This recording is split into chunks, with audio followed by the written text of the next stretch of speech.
London एक ऐसा शहर जो इंडस्ट्रियल ग्रोथ की तरफ धीरे धीरे बढ़ रहा था, लेकिन इसी ग्रोथ के साथ वहाँ की गलियों में कुछ और भी बढ़ रहा था। एक अजीब सी बीमारी। ये बीमारी छोटे बच्चों को सबसे ज़्यादा अफेक्ट कर रही थी। इस बीमारी से अफेक्टेड बच्चे ठीक से चल भी नहीं पा रहे थे। उनके लेग्स धीरे धीरे टेढ़े हो रहे थे, उनके बोन्स सॉफ्ट हो रहे थे और कुछ केसेस में ये बीमारी उनकी जान तक ले रही थी। डॉक्टर्स और रिसर्चर्स बहुत कंफ्यूज थे क्योंकि उनको इस बीमारी की ना तो वजह पता चल रही थी, ना ही इसका कुछ इलाज मिल रहा था। उनको पता थे तो वो बस सिम्टम्स जो बीमारी होने के बाद दिखते हैं। उन्होंने इस बीमारी को नाम दिया रिकेट्स। इस इंडस्ट्रियल रिवॉल्यूशन के बाद सिचुएशन और ख़राब हो गई। फैक्ट्रीज से निकलने वाले धुएं की वजह से आसमान हमेशा काले बादलों में घिरा रहता था और इन्हीं सिटीज़ में इस बीमारी के केसेस सबसे ज़्यादा देखे जाते थे। इन सब के बावजूद भी इस बीमारी की ना तो वजह पता चल रही थी, ना ही इसका कोई इलाज मिल रहा था। इसी तरह से कई साल बीतते रहे और फाइनली 1700 और 1800 के बीच में कई सारे प्रयासों के बाद डॉक्टर्स को एक इलाज मिला। वो था कोड लिवर ऑयल। कोड जो कि एक कॉमन फिश है, उसके लिवर से इस ऑयल को एक्सट्रैक्ट करके अफेक्टेड बच्चों को दिया जाने लगा, जिस वजह से उन बच्चों की कंडीशन में अच्छी खासी इम्प्रूवमेंट देखी गई। लेकिन ये भी सिर्फ एक इलाज था। ये बीमारी होने की असल वजह किसी को पता नहीं चल पा रही थी। फिर भी कई सालों तक कोड लिवर ऑयल को ट्रीटमेंट की तरह इस्तेमाल किया गया। फिर आता है साल 1919। वियना में एक एक्सपेरिमेंट किया गया जिसमें रिकेट से अफेक्टेड बच्चों को 4 ग्रुप्स में डिवाइड किया गया। उसमें से पहले ग्रुप को नॉर्मल डाइट पे रखा गया और सेकंड ग्रुप को नॉर्मल डाइट के साथ डेली सनलाइट में एक्सपोज किया गया और थर्ड ग्रुप को नॉर्मल डाइट के साथ कोड लिवर ऑयल दिया गया और फोर्थ ग्रुप को नॉर्मल डाइट के साथ डेली सनलाइट एक्सपोजर और कोड लिवर ऑयल दिया गया। और इन सभी ग्रुप्स के रिजल्ट्स को स्टडी किया गया और ये रिजल्ट्स कुछ ऐसे थे। जो फर्स्ट ग्रुप था उनमें कोई इम्प्रूवमेंट नहीं देखा गया, लेकिन जो सेकंड और थर्ड ग्रुप था उनमें अच्छा खासा इम्प्रूवमेंट देखा गया, लेकिन जो फोर्थ ग्रुप था उन बच्चों में सबसे ज़्यादा इम्प्रूवमेंट देखी गई। अब इस एक्सपेरिमेंट से ये तो पता चला कि सनलाइट और कोड लिवर ऑयल में कुछ तो कॉमन चीज़ है और यही से साइंटिस्ट और रिसर्चर्स का सारा फोकस शिफ्ट हुआ कोड लिवर ऑयल को स्टडी करने में और सनलाइट के इफेक्ट को एनालाइज करने में। और फाइनली 1922 में एक साइंटिस्ट एल्मर मैकलम ने इस कॉमन चीज़ को ढूंढ निकाला और वो था विटामिन डी।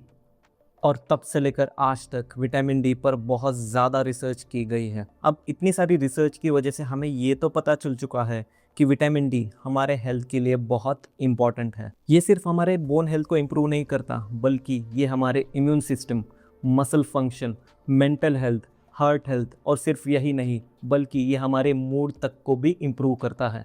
फिर भी वर्ल्ड की 50% पॉपुलेशन में इस विटामिन की कमी देखी गई है और लगभग 10% लोग यानी 1 बिलियन लोगों में विटामिन डी के लेवल्स नॉर्मल रेंज के लोअर लिमिट से भी कम हैं। और इसी डेफिशिएंसी की वजह से ना सिर्फ उन्हें हेल्थ प्रॉब्लम जैसे वीक बोन्स, वीक मसल्स को फेस करना पड़ रहा है, बल्कि मेंटल प्रॉब्लम जैसे डिप्रेशन, एंजाइटी, फटीग और डीमोटिवेशन को भी फेस करना पड़ रहा है। लेकिन यहाँ पर इंटरेस्टिंग बात यह है कि इन सारे साइड इफ़ेक्ट्स को रिवर्स किया जा सकता है, इस डेफिशिएंसी को कम किया जा सकता है। और वो कैसे?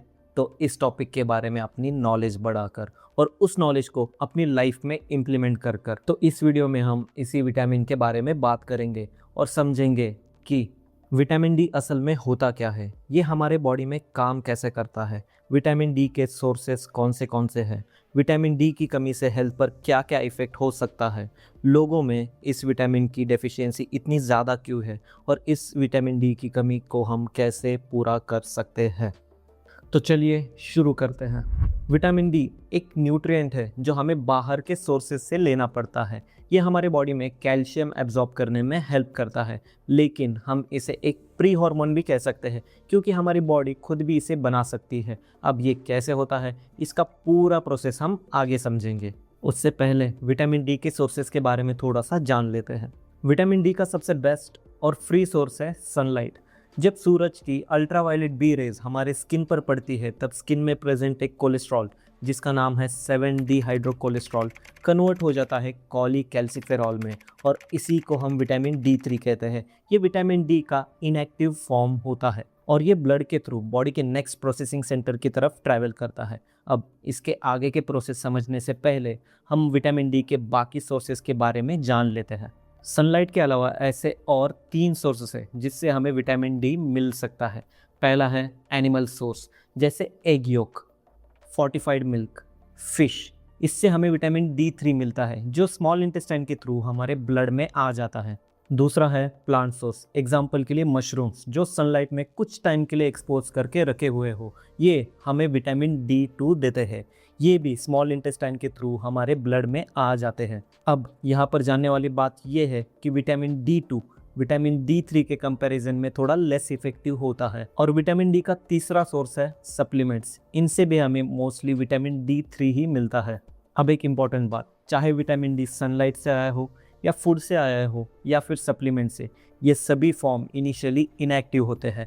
इन्हें एक्टिव फॉर्म में आने के लिए 2 बार हाइड्रोक्सिलेशन प्रोसेस से गुजरना पड़ता है, जिसमें पहला हाइड्रोक्सिलेशन प्रोसेस होता है लिवर में। अब जो भी विटामिन D2 या D3 हमारे ब्लड में प्रेजेंट है वो जाता है लिवर के पास, जहाँ पर वो कन्वर्ट हो जाता है कैल्सीडायोल में।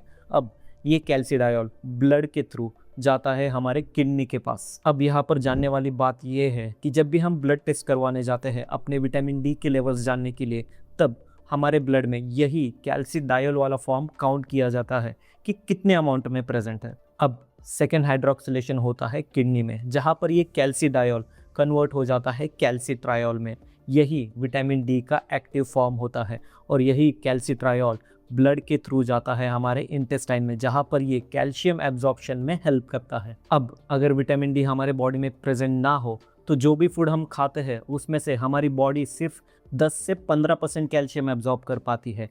लेकिन अगर वही विटामिन डी प्रेजेंट हो तो यही एब्जॉर्प्शन बढ़कर हो जाता है 30 से 40%। ये तो हो गया विटामिन डी का एक काम जो वो हमारे बॉडी में करता है।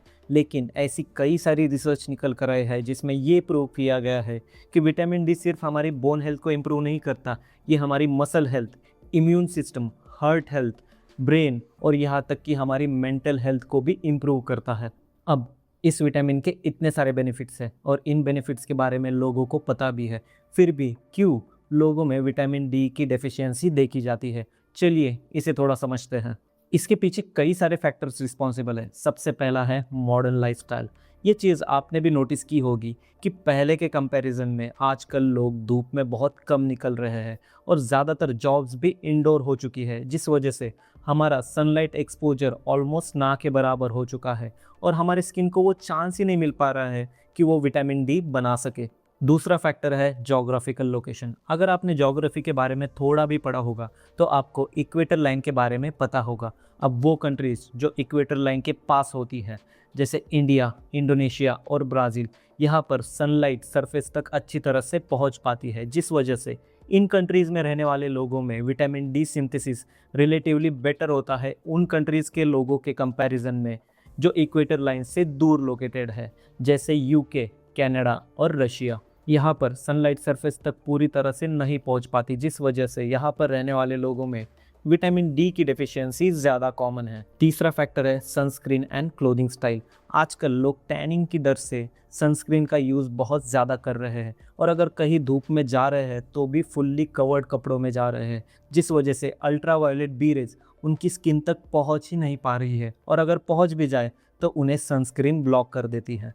चौथा फैक्टर है स्किन पिगमेंटेशन। अगर किसी के स्किन का कलर डार्क है तो उनके स्किन में मेलानिन नाम का पिगमेंट ज़्यादा मात्रा में प्रेजेंट होता है और यही मेलानिन अल्ट्रावायलेट बी रेज को एब्जॉर्ब कर लेता है, जिस वजह से स्किन में विटामिन डी सिंथेसिस स्लो हो जाता है और इसी वजह से लाइटर स्किन टोन वाले लोगों के कंपैरिजन में डार्क स्किन टोन वाले लोगों को विटामिन डी डेफिशिएंसी का रिस्क ज़्यादा होता है। इन्हीं सारी फैक्टर्स की वजह से लोगों में विटामिन डी की डेफिशिएंसी देखी जा रही है। इसी डेफिशिएंसी की वजह से हमें कई सारे हेल्थ प्रॉब्लम फेस करने पड़ रहे हैं। सबसे पहली प्रॉब्लम है हमारी बोन्स का वीक होना, जिस वजह से अडल्ट्स में ऑस्टोमेलेशिया और छोटे बच्चों में रिकेट्स का खतरा बढ़ जाता है। साथ ही हमारी मसल्स भी वीक हो जाती है और बोन फ्रैक्चर होने का खतरा भी बढ़ जाता है। इसी के साथ हमारी इम्यून सिस्टम भी वीक हो जाती है, जिस वजह से हमें फ्रीक्वेंट कोल्ड एंड फ्लू होते रहता है। हमारी रिकवरी भी स्लो हो जाती है और ऑटो इम्यून डिजीजेस का खतरा भी बढ़ जाता है। इसी के साथ हमारे मेंटल हेल्थ और ब्रेन पर भी इसका इफेक्ट होता है, जिस वजह से हमें डिप्रेशन, एंजाइटी, मोटिवेशन का कम होना, ब्रेन फॉग, फटीग जैसे प्रॉब्लम फेस करने पड़ सकते हैं। साथ ही एक्सरसाइज किए बिना भी हमारे मसल्स फटीग रहने लगते हैं और हमारी मेटाबॉलिक हेल्थ पर भी इसका इफेक्ट होता है। अब इतने सारे साइड इफ़ेक्ट्स देखने के बाद विटामिन डी का कम होना आप लोगों को एक बहुत ही सीरियस कंडीशन लग रही होगी, और हाँ, ये एक सीरियस कंडीशन ही है। लेकिन अच्छी बात यह है कि हम हमारे विटामिन डी को वापस नॉर्मल लेवल पर ला सकते हैं, और वो कैसे, ये हम वीडियो के नेक्स्ट पार्ट में देखेंगे। हमने वीडियो में पहले जिन जिन सोर्सेज की बात की थी उन्हीं का इस्तेमाल करके हम हमारी विटामिन डी की कमी को दूर कर सकते हैं। तो सबसे पहले आता है सनलाइट एक्सपोजर। डेली 15 से 20 मिनट के सनलाइट एक्सपोजर से हम हमारे डेली रिक्वायरमेंट का ज़्यादातर हिस्सा पूरा कर सकते हैं। लेकिन अगर आपका स्किन टोन थोड़ा डार्क है तो आपको अपनी स्किन को सन में ज़्यादा टाइम के लिए एक्सपोज करना होगा, अराउंड 25 to 30 मिनट्स तक। एक इम्पॉर्टेंट बात, सनलाइट हमेशा डायरेक्टली हमारी स्किन पर गिरनी चाहिए। अगर बीच में कोई ग्लास या फिर विंडो आ जाए तो वो almost around 95 to 99% ultraviolet B rays को ब्लॉक कर देता है, और अगर अल्ट्रावायलेट बी रेज हमारी स्किन तक ना पहुँचे तो हमारी स्किन विटामिन डी बना ही नहीं सकती। तो हमेशा डायरेक्टली सनलाइट लेने की कोशिश करो। दूसरा मेथड है विटामिन डी रिच फूड, जैसे मशरूम, एग योक, फिश और फोर्टिफाइड मिल्क को अपनी डाइट में इन्वॉल्व करना। और तीसरा मेथड है सप्लीमेंट्स लेना। मार्केट में ऐसे कई सारे ब्रांड्स हैं जो विटामिन डी सप्लीमेंट प्रोवाइड करते हैं, लेकिन सप्लीमेंट्स लेते टाइम हमेशा डॉक्टर से कंसल्ट करना ज़रूरी है, क्योंकि अगर आपके बॉडी में विटामिन डी ज़्यादा हो जाए तो उसका नेगेटिव इम्पैक्ट भी हो सकता है। जैसे आपके ब्लड का कैल्शियम लेवल बढ़ जाएगा, आपकी किडनीज पर भी स्ट्रेस आ सकता है और वीकनेस भी आ सकती है। लेकिन सप्लीमेंट्स लेना ही सबसे फास्ट तरीका है अपनी विटामिन डी की डेफिशिएंसी को कम करने का, लेकिन इसका इस्तेमाल सिर्फ डॉक्टर से कंसल्ट करने के बाद ही करना सही रहेगा। ये सुनने के बाद आपके मन में ये सवाल तो ज़रूर आया होगा कि अगर सप्लीमेंट लेने से टॉक्सिकेशन हो सकता है तो क्या ज़्यादा सनलाइट एक्सपोजर से टॉक्सिकेशन नहीं होता? तो इसका जवाब है नहीं, ज़्यादा सनलाइट एक्सपोजर से टॉक्सिकेशन नहीं होता, क्योंकि रिक्वायरमेंट कंप्लीट होने पर हमारी स्किन विटामिन D3 को बनाना बंद कर देती है। तो हाँ, सनलाइट में कितनी भी देर खड़े हो जाओ, विटामिन डी टॉक्सिकेशन नहीं होगा। तो यही वो कुछ तरीके थे जिसका यूज़ करके हम हमारी विटामिन डी की कमी को पूरा कर सकते हैं। तो अब तक इस वीडियो में हमने देखा कि विटामिन डी की डिस्कवरी कैसे हुई, विटामिन डी होता क्या है, ये हमारी बॉडी में करता क्या है, इसके सोर्सेज क्या क्या है, इसके बेनिफिट्स क्या है, अगर इसकी डेफिशिएंसी हो जाए तो कौन से इफ़ेक्ट्स होते हैं और उन इफ़ेक्ट्स को कैसे कम किया जा सकता है। मेरे हिसाब से सनलाइट फ्री है। 15 से 20 मिनट अगर हम सनलाइट में खड़े हो जाएं तो इतनी ज़्यादा भी टैनिंग नहीं होगी और हमारी विटामिन डी की ज़रूरत भी पूरी हो जाएगी, है ना। आई होप ये वीडियो आपको इन्फॉर्मेटिव लगा हो। मैं हूँ सचिन, मिलते हैं नेक्स्ट वीडियो में ऐसे ही एक इन्फॉर्मेटिव टॉपिक के साथ। तब तक के लिए स्टे हेल्दी, बाय।